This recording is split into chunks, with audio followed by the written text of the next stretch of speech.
Sefarad. Hoy tenemos el gusto de tener con nosotros a un médico que trabaja en la sanidad pública en estos momentos tan imperiosos.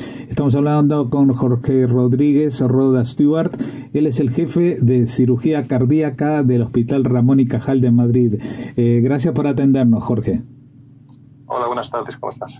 Bueno, ¿puedes describirnos de alguna manera el ambiente en el mundo sanitario, especialmente en tu hospital, que es tan grande?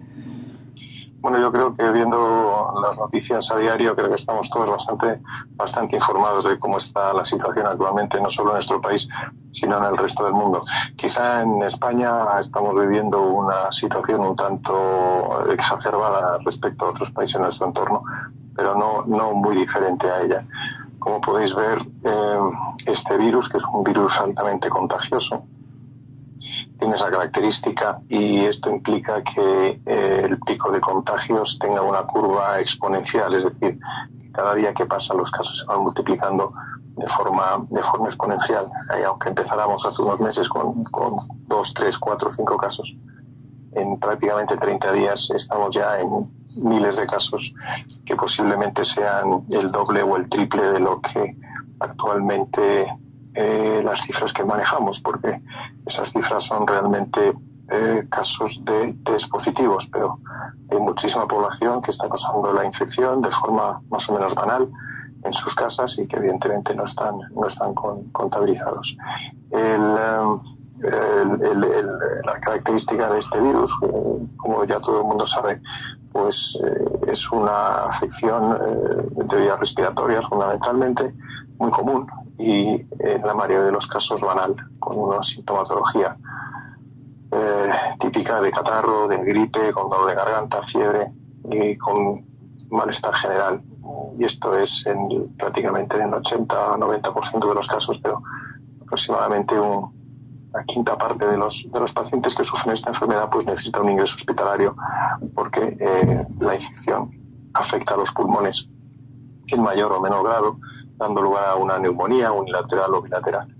Y esto está llevando al colapso del sistema sanitario debido a la gran cantidad de pacientes o de personas que se están contagiando del virus. Estamos sufriendo una avalancha inmensa de pacientes en el sistema sanitario español, lo cual a día de hoy en Madrid pues tenemos muchos hospitales más del 70% de las camas de ingresos de estos hospitales están ocupadas por pacientes con infección por el COVID-19. Uh-huh. Bueno, sí, digo que tú trabajas en cirugía cardíaca, me imagino que solamente estáis operando los casos súper urgentes, ¿no? Sí, efectivamente. Ya te digo que ahora mismo los recursos del hospital prácticamente en su mayoría están dedicados a este tipo de infecciones, ¿no? Hay un porcentaje de pacientes que requieren medidas extraordinarias, que es por insuficiencia respiratoria importante, requieren ingreso en una unidad de críticos, una unidad de cuidados intensivos y necesitan un respirador para poder mantener una buena oxigenación. En todos los hospitales grandes de Madrid están absolutamente colapsadas todas las UBIs, se están teniendo que reconvertir otras unidades en unidades de críticos, no hay respiradores para toda la demanda que se está produciendo, por lo tanto, a día de hoy todas las cirugías, no solo la cirugía cardíaca evidentemente, sino todas las cirugías están en suspensión y únicamente se están interviniendo aquellos casos que son realmente urgentes, porque aparte de la falta de camas y de recursos, existe un problema también de contagio de la enfermedad en la estancia hospitalaria. Sí.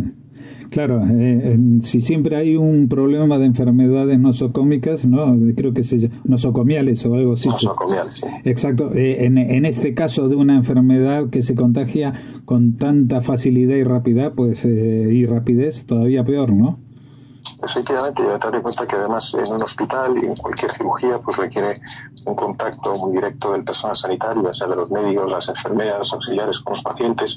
Pacientes hay que curarles las heridas, hay que levantarlos, hay que cambiar la sonda, coger una vía.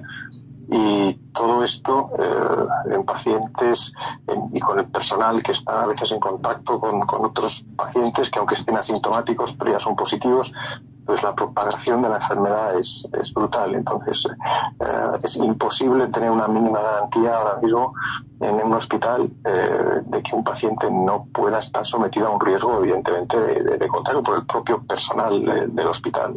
Uh-huh. Bueno, hemos visto en las noticias la falta de suficientes materiales como equipos de protección personal, las mascarillas, etcétera, etcétera, incluso de los test. Ahora se está hablando de que, creo que vimos al responsable del tema de las propagaciones y las catástrofes sanitarias, no sé cómo se define exactamente su cargo, hablar de que en el momento que consigan tener muchos test, pues van a hacer también análisis aleatorios a la población y podrán determinar el verdadero alcance, ¿no? Porque, como tú señalabas, puede ser de que los infectados sean muchos más de los que están contabilizados. No, sin duda, no te quepa duda que es así. En Corea del Sur, pues tuvieron una manera de trabajar quizá distinta, mucho más precoz. Es verdad que la población asiática quizá también es más obediente en ese aspecto, pero también Corea, pues en su país dispone de una industria que precisamente donde se fabrican la mayoría de los reactivos para la fabricación de test, y hicieron una detección masiva a prácticamente toda la población, o mucha población, ¿no?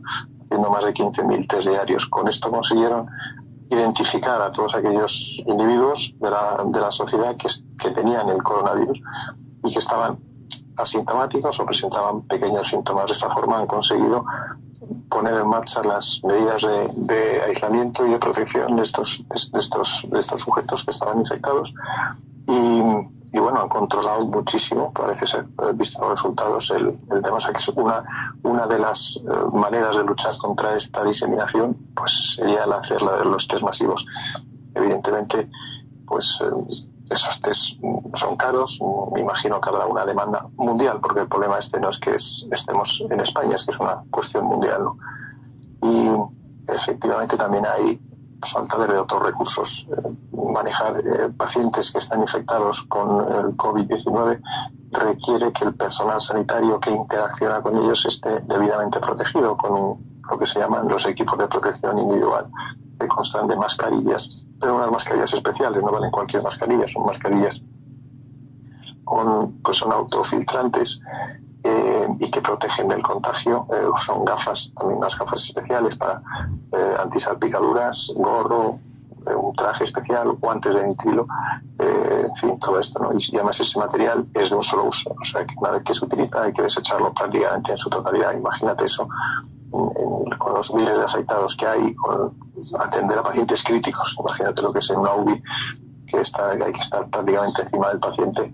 Pues cómo se puede trabajar, en qué condiciones, qué dificultad produce esto, y evidentemente la necesidad, la cantidad de material que hace falta, ¿no? para mantener unas condiciones mínimas. Y lo que hablabas de los respiradores, son equipos que son de otro tipo de industrias, pero que también son difíciles de conseguir.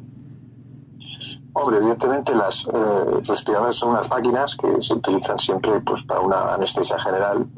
Cuando el paciente está dormido y relajado, pues no respira, entonces hay que montar un respirador para los pacientes que están en una UBI porque no pueden respirar bien. Se conectan, son máquinas para hacer una ventilación asistida. Y claro, pues en los hospitales se tienen una serie un número de respiradores en función de la actividad quirúrgica que tienen. Esta situación actual pues ha desbordado todas las expectativas que se podían tener, y ahora pues están consiguiendo respiradores de todos los sitios, incluso se están sacando de quirófanos para llevarlos a las unidades de críticos. Están consiguiendo respiradores, pues parece que están importando, nos están trayendo respiradores de China, de cualquier parte del mundo donde ya no los necesitan o tienen o han conseguido fabricar más, pues los están trayendo para Europa.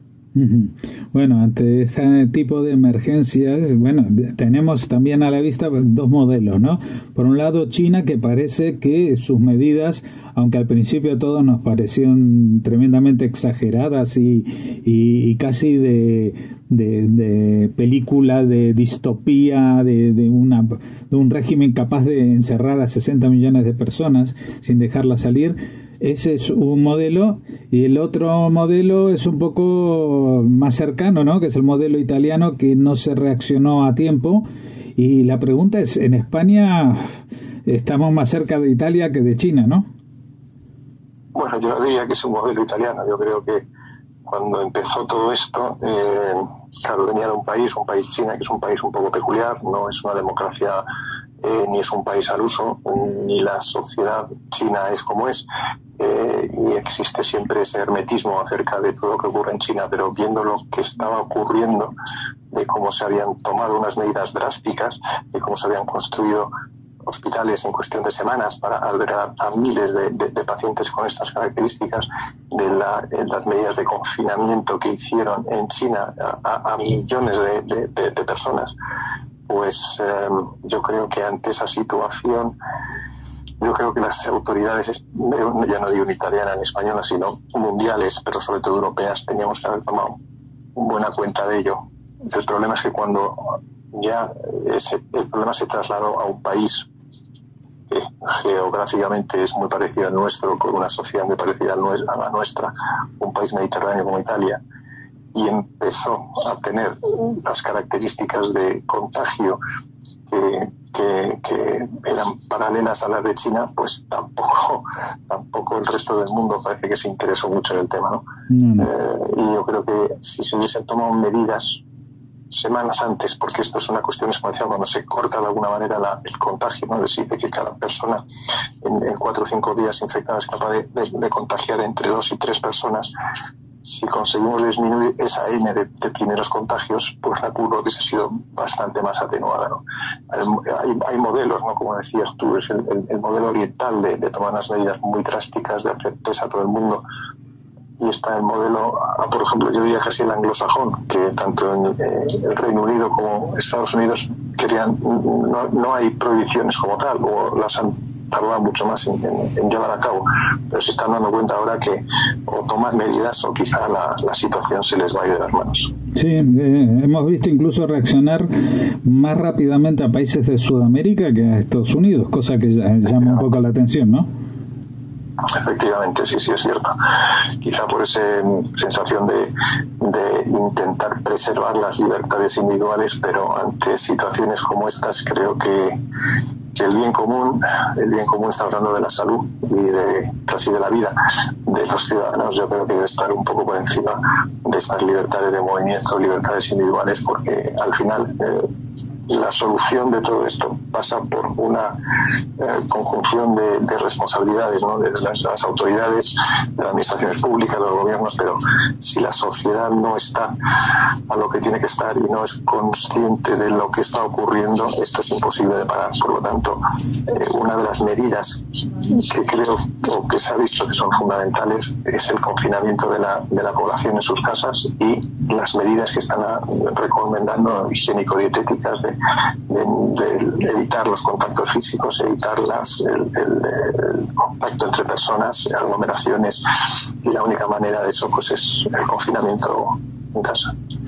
Pues le agradecemos por partida doble, doctor Rodríguez Roda Stewart, primero por habernos atendido y segundo, aunque tendría que ser lo primero, por estar haciendo lo que está haciendo, porque ustedes son la primera línea de fuego en esta guerra tan desigual contra el enemigo invisible como ha llegado a tildarse, y que es realmente desesperante lo que estamos viviendo por la falta no de información, pero sí de certezas científicas incluso sobre todo esto, ¿no? Y justamente en un mundo tan conectado como este, lo que ha propiciado es que surjan tantas historias, desde conspiraciones hasta remedios mágicos y también falsas ilusiones, ¿no? Porque el tema de la vacuna, por ejemplo, por más rápido que se vaya, pues no llegará antes de un año. Sí, las vacunas, por mucho que avancen, luego tardan meses en poder pasar a la fase clínica, que es a la fase ya humana, ¿no? Es verdad que ante situaciones o catástrofes de estas dimensiones no existen soluciones sencillas, eso es imposible, y rápidas tampoco. Y bueno, sí es verdad que los sanitarios somos la primera línea de batalla, pero desde aquí también quiero agradecer a todas aquellas personas que día a día trabajan para que el resto de la población y de la sociedad pueda mantener sus mínimos diarios, ¿no? Que son desde los agricultores hasta los tenderos, hasta los distribuidores, las cajeras, los supermercados, los miembros y cuerpos de seguridad del Estado. En fin, creo que hay mucha gente que está luchando día a día, que sigue trabajando y que sigue dando la cara para que nosotros, aunque estemos en nuestras casas, podamos tener satisfechas nuestras necesidades básicas. Así que desde aquí también quiero mandarle nuestro agradecimiento. Y nuestro agradecimiento también a los oyentes que se quedan en su casa tranquilamente escuchando, aguantando este encierro, porque es por el bien no solamente de ellos, sino de todos, de sus hijos, de sus abuelos y de todas las personas que estamos en este mundo, porque aquí no hay fronteras. Muchas gracias, doctor Rodríguez Roda Stewart. Y esperemos que muy pronto podamos pasar página y tenerlo esto en los libros de texto y decir: yo estuve en aquella guerra contra el coronavirus. Muchas gracias a vosotros.